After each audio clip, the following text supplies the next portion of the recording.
An upcoming Netflix series was found to be operating inside of the Pulaski County Jail in Little Rock, Arkansas last week. Unlocked, a Jail Experiment, was a show set to debut on April 10th, this coming month, but has sparked some legal problems in its wake. It was filmed last year, and the trailer was just released, coming as a surprise to both the county judge and other county officials. Though what was filmed not only involved illegal activities, but was unknown to have been filmed by many of the workers in the correctional facility. According to Fox 16 News in Little Rock, this trailer ruined PR in Central Arkansas, and it brings questions about the authority in the current sheriff, and it jeopardizes the safety of the inmates. Sheriff Higgins, according to many sources, didn't break the law when he unlocked the doors for the inmates to participate in the TV show.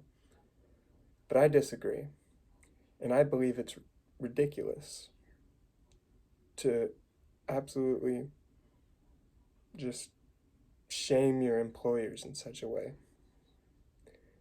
They need to get the sheriff switched for someone else, someone sensible.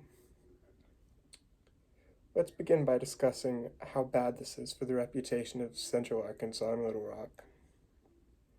Seconding, with how the sheriff broke many codes and violations by participating in this activity. It's jeopardizing of inmates, and finishing with what is planned to happen in response. Central Arkansas has lost social status. People are upset and think this show is re-glorifying gangbanging in Little Rock, because Little Rock used to be known for a lot of race and criminal violence. It shows what could easily be deemed as police corruption in a fine form as well. The sheriff was intentionally risking his employees' lives by putting them so close to the prisoners for such elongated times, up to 8 hours a day. The sheriff outright broke the law. He went behind the judge's backs to have this show filmed after the producer could not land a deal with the judge.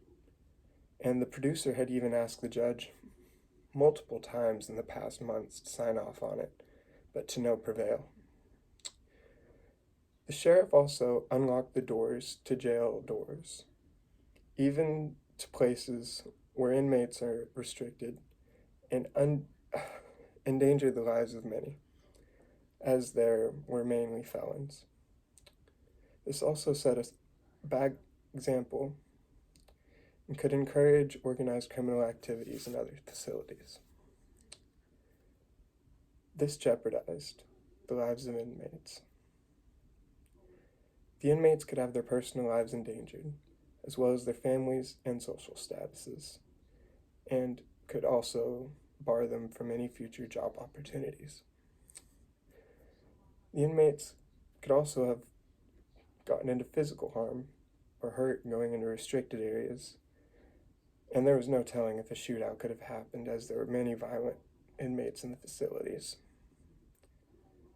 And this puts the police and workers at risk as well. So it's a wonder nothing bad happened.